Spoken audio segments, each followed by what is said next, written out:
Utah politics. Thanks so much for joining us. I'm Glenn Mills. It is time to go inside Utah politics. We do begin this morning with Utah Senator Mike Lee here to discuss his quest for a third term. Senator Lee, great to have you on the show. Thanks so much for being here. Thank you. Good to be with you. Let's start off with your message to primary voters. As of recording, you were sitting at 62% of the primary vote. What is your message to them? My message to them is that thanks for the opportunity, thanks for the nomination.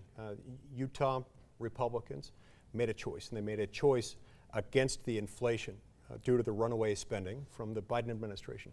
They made a choice in favor of protecting unborn human life. And they made a choice that we want to make sure that we continue to have a Republican representing Utah in the Senate.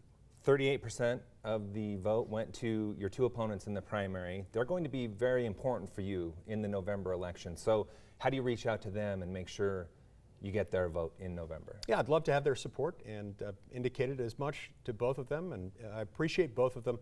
The fact that they were willing to step forward and run campaigns, throw themselves into the ring, that's something to be commended. They're both energetic, hardworking, intelligent women who ran a great race. So you've been busy with them during the primary election. You now turn your sights to Evan McMullin, an independent in the general election. How will your strategy change now that you move to this next stage? My messaging doesn't change because my legislative strategy, it remains the same. But what I offer really is a contrast. It's a distinction. It's a contrasting message to that offered by Evan McMullin. Evan McMullin is now the candidate of the Democratic Party. He voted for, he supported, he campaigned for President Biden. He has continued to support President Biden's policies, even as they've been imposing this stranglehold grip on Utah's economy, with the average Utah family spending $800 a month every month just on their basic household expenses. Those are things that people of Utah don't want, and that contrast will be reflected in our respective campaigns. A lot of political insiders I talk to are looking at the Trump factor as one issue of this race that could potentially play a role. Specifically, the attitudes of voters toward the former president. He endorsed you in this race. Is that something you welcome? Sure it is. And other endorsements will follow. Some people who I agree with a lot, others coming from people who I don't agree with as often. I'm grateful for all endorsements that I get in this race. Look, what the people of Utah are focused on right now is the fact that it's very, very difficult just to get by. I mean, far and away the biggest issue relates to inflation. And this is inflation that is the predictable, foreseeable, and in fact foreseen and warned of consequence of the flagrant, excessive deficit spending that President Biden pushed during his first months in office. Do you think an endorsement from the former president has any impact on this election at all? I think it might have had some impact on the primary, less so in the general. I think people were focused on where their government is now rather than where their government was 2 years ago. Back in 2020, you were on a campaign stump with the former president, and you referred to him or likened him to Captain Moroni. Would you stick with that today, or was that a mistake? No, look, that was a passing comment that I made a couple of years ago, and I understand why my political opponents would love to continue focusing on a passing comment I made a couple of years ago, something that I've acknowledged, probably not my greatest moment or the best word choice. I know what I meant when I said that, and I've explained that at great length. But what people in Utah are focused on is their ability to just get by. Right now, we've got a whole lot of people who can't even feed their kids. They can't feed their babies because they can't find formula. Even if they can afford it, they can't find it because there's a 90% shortfall rate in formula. That's why I passed successfully in the Senate last week a bill called the Formula Act that, once passed by the House of Representatives, is going to provide real meaningful reform. But there are all kinds of other areas where people still can't access the things that they need because they can't afford them, because they've been rendered unaffordable. Those are the things that are going to drive this election. The January 6th hearings, they've been going on publicly for a couple of weeks now. You have come out and said you would be willing to testify.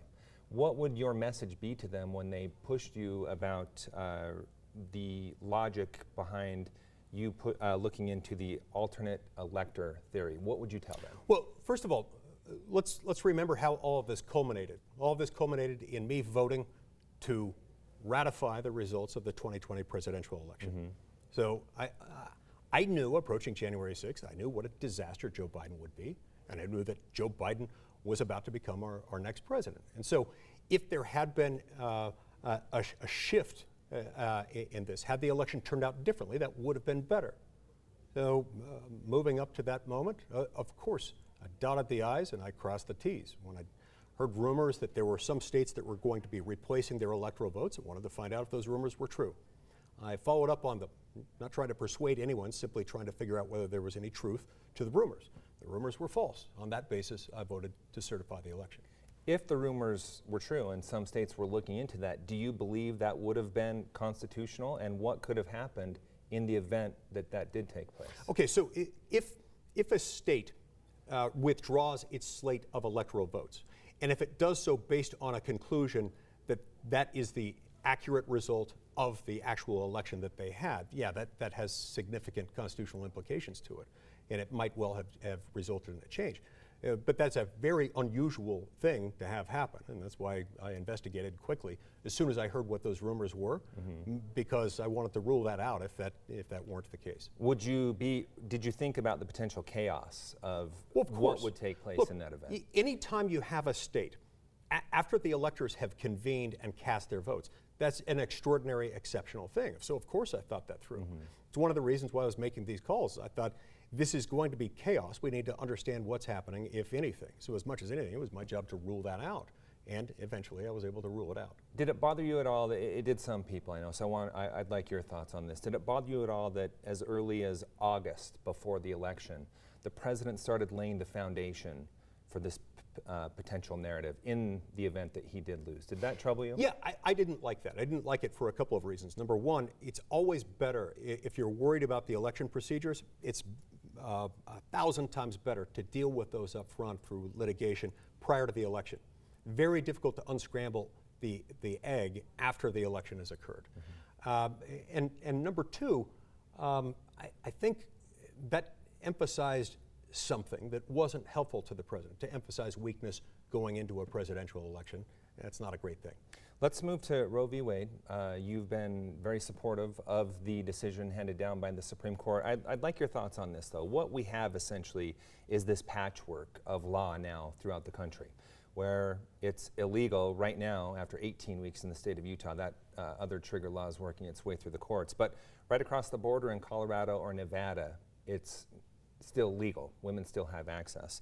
So the idea of it putting an end to abortion, is that really going to happen when those who have the means anyway are able to just cross state lines to have access? Yeah, so if you're asking the question from a standpoint of constitutional policy, it shouldn't change anything. Look, there are all sorts of things that are legal in Nevada that are not legal in Utah. And there are all sorts of things that are decided by state law that are different from one state to the other. So the question isn't really whether you're going to have a different outcome in some states than in others. That's the norm in our system. The question is whether there's anything in the Constitution that makes it distinctively federal and takes away from the people's elected lawmakers at the state level the discretion to make that decision as lawmakers. There isn't. And so state legislatures will be primarily the decision makers with regard to abortion policy. One last question on that. President Biden coming out on Thursday saying he would like Congress to move forward with codifying Roe v. Wade, and he even suggested a one-time workaround of the filibuster. Your thoughts on that? First of all, he's not just talking about codifying Roe versus Wade. The legislation that President Biden and the Senate Democrats, all of them, are pushing is a very aggressive move that makes Roe versus Wade look mild by comparison. This would extend an almost unmitigated, unbroken right to abort a baby, a fully developed baby, up until the moment the baby takes its first breath outside the womb. That's stunning. And look, there are only 12 or 13% of all Americans who share that radical view. And that is the view taken by President Biden, by Chuck Schumer, and Senate Democrats. All right, I will note that as of right now, they don't have the votes to do that, the workaround with the filibuster. So we'll see how that plays out, and we'll continue to follow this campaign as well, Senator. Appreciate your time. Thanks for being here. Thank you. You bet. Still to come, there were a lot of other races on